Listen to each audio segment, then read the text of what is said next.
Welcome! Since the inception of this channel, my daughter has been insisting for me to start posting videos in English. Given my very thick French accent, I've always been reluctant, but I'll give it a try. I count on you, the Anglo-Saxon world, to tell me if I should persevere or if I should go back and roast in French-speaking hell. You tell me. I thought I'd start with a state of the collection, or not all of the collection, but maybe 12 pieces that are the more meaningful to me, that have spent or will spend more wrist time than others, or that have more, let's say, emotional content than others. So without further ado, let's take a look at them in this first English-speaking episode of Horloge Mécanique.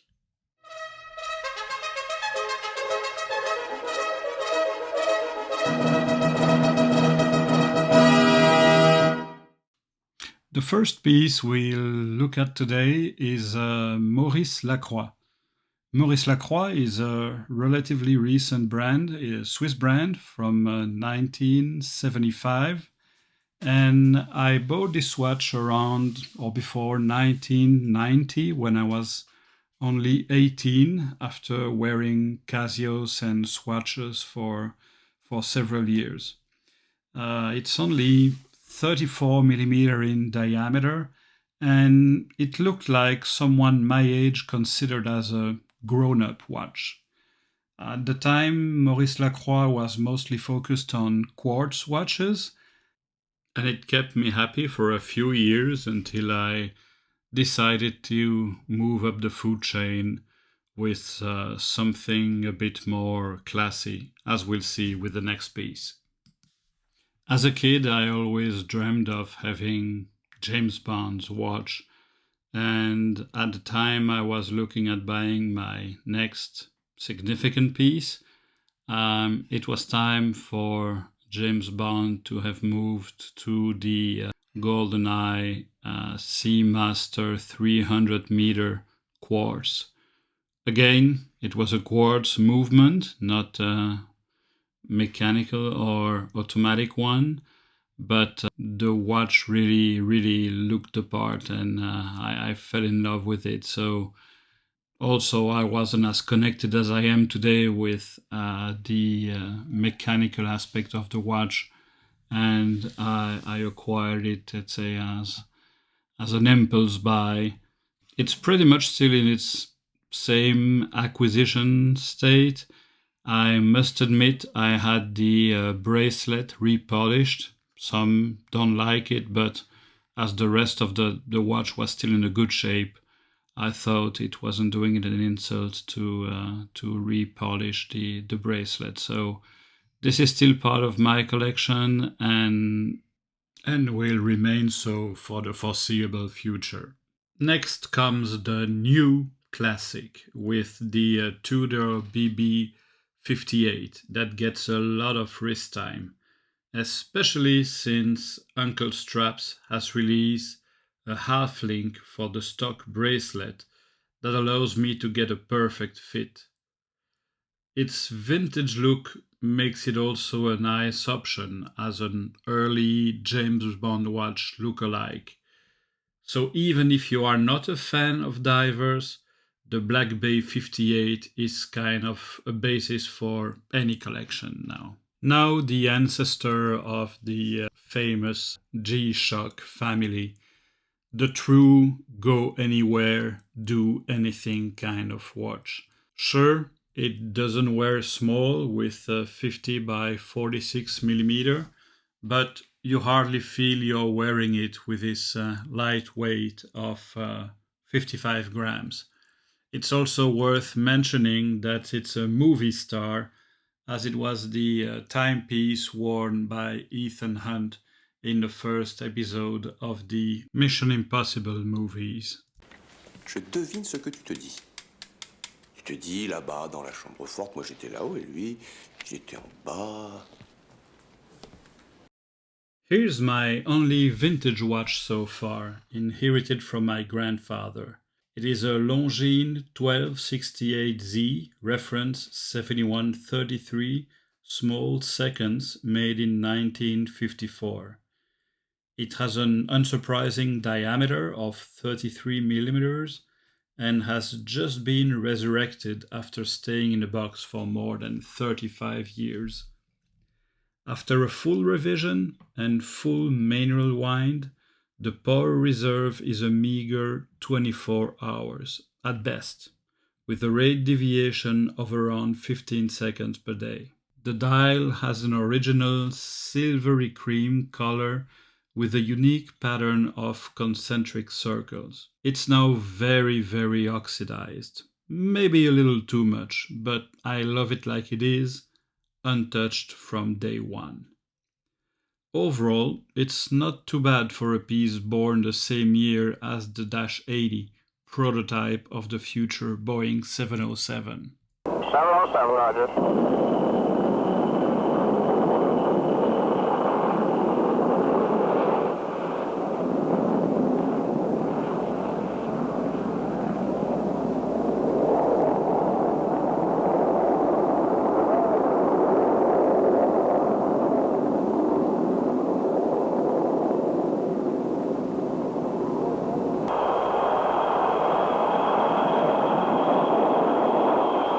Let's stay up in the air with a pilot-inspired watch that has a stunning dial. The Oris Servo Volante Big Crown Pointer Date with a gradient blue dial.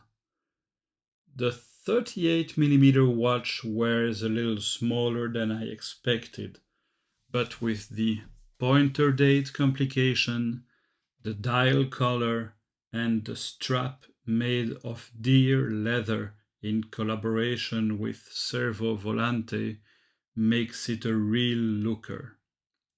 Its Sellita SW200 movement is nothing really special, but it gets the job done. The aesthetics are anyway your first motivation when acquiring this piece. If I could only have one timepiece, I would choose this one. The Rolex Explorer first generation in its original 36mm diameter size. It is an understated tool watch that will do what you expect of it, telling you the time, whatever the temperature, altitude, or other circumstances. No bling, no ostentation, accuracy, robust and well finished. It is a bang for the buck, well, if you can find one. And having been the first watch on the top of Mount Everest with Sir Edmund Hillary and Tenzing Norgay, it has its share of historical credentials. We are going even further back in time with the next piece, the JaegerLeCoultre Reverso. Launched in 1931, it started its career as a sports watch for polo players. Its dial smoothly concealed by reversing the case to reveal a back that fully protects the face from possible mallet strokes.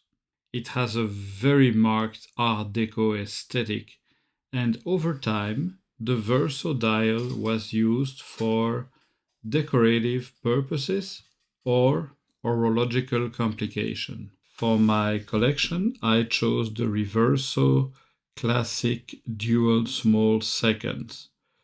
With its two dials driven by a single mechanical movement, it offers travelers two time zones.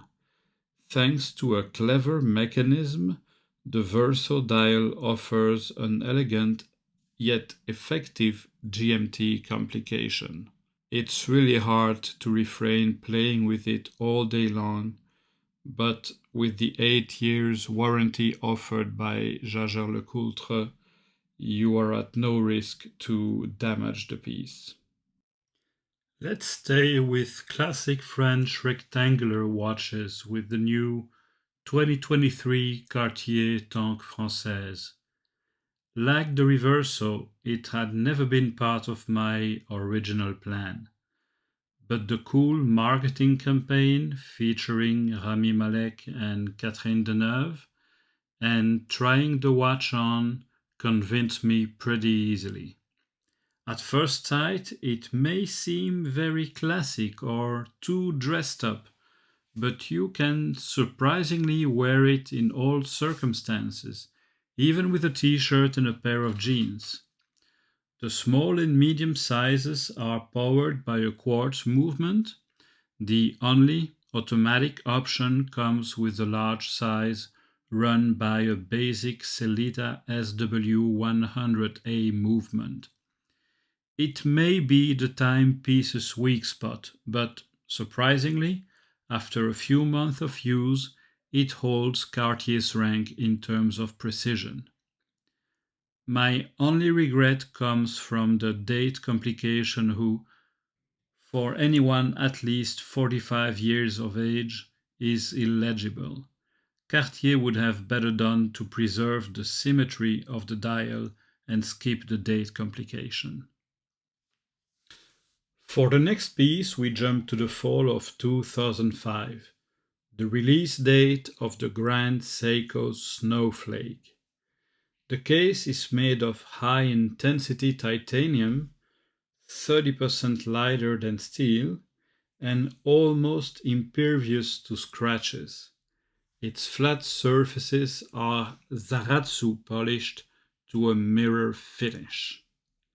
Halfway between quartz and an automatic movement, the tempered blue second hand moves continuously and silently across the pristine snow field of the dial in the glide motion that is an essential part of the spring drive caliber signature. On top of all this, Grand Seiko is recognized for its beautiful dials. This spring drive watch is made and assembled by hand at the Shinshu Watch Studio in the mountains of Nagano Prefecture in central Japan. There's a secret behind the brilliant whiteness of the snow effect captured on the dial. It's not painted white, but it is made by a special silver plating process that allows the creation of the delicate texture of the snow to be replicated so perfectly. A pure marvel. How to avoid the Omega Speedmaster Pro Moonwatch. If the Rolex Explorer is my preferred piece, the Speedy certainly comes second. And even then, my preference may shift from one day to the other. This is the latest edition with the 3861 caliber and sapphire crystal. Aficionados of the Speedy would probably prefer the Hesalite version, but the movement is so nice and well finished that being able to take a peek at it is a nice bonus. Talking about historical credentials, the Moonwatch checks all the boxes. After being strictly tested and selected by the NASA, it was the first watch on the moon with Apollo 11, saved the crew of Apollo 13, and so many other adventures. Some nights I dream of the Snoopy edition, but when I wake up, the availability and price of the piece bring me down to earth, still full of admiration for my standard model. We will finish with one of my latest acquisitions. The TAG Heuer Carrera chronograph glass box, here in its blue version, has been released recently. I'm in general on the fence when it comes to TAG Heuer as a brand, and I hesitated. In fact, I have not given up between this piece and the iconic Monaco. But this 60th anniversary 39mm with the new in-house caliber TH2000. Its domed crystal and curved tachymeter scale is a thing of beauty. The fact that its color matches the one of my Porsche 911 Carrera, born the same year, made it a no-brainer. The precision is of course okay, but not quite to the level of a Rolex or an Omega, which is a bit disappointing at a similar price level, even though this is of course a chronograph. Overall, with its 39mm and 90-gram weight, you hardly feel you are wearing it, and it's miles away from the recent bulky 44mm of the Tag Heuer Carrera Porsche Special Edition that I truly dislike. This selection of my 12 favorite watches has nothing, in fact, really outstanding. It may even seem a bit bland or run-of-the-mill for many. I definitely need to keep working on identifying the style of watches I like the most, while in the meantime enjoying many timepieces for a wide variety of occasions.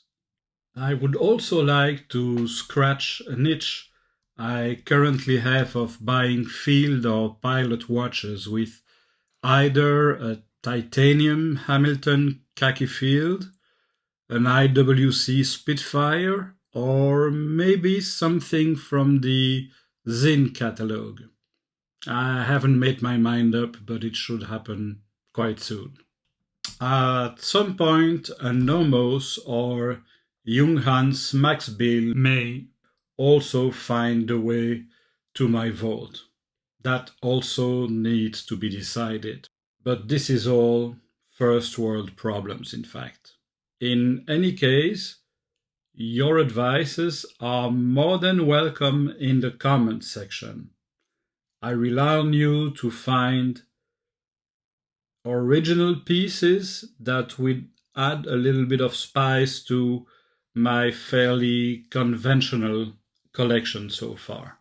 If you like this episode and think I should continue posting in English, subscribe to the channel, leave me a thumbs up and a few comments, and I'll be happy to do so.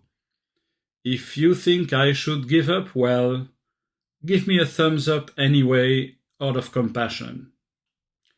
Thank you for watching, and see you soon on another episode of Horloge Mécanique.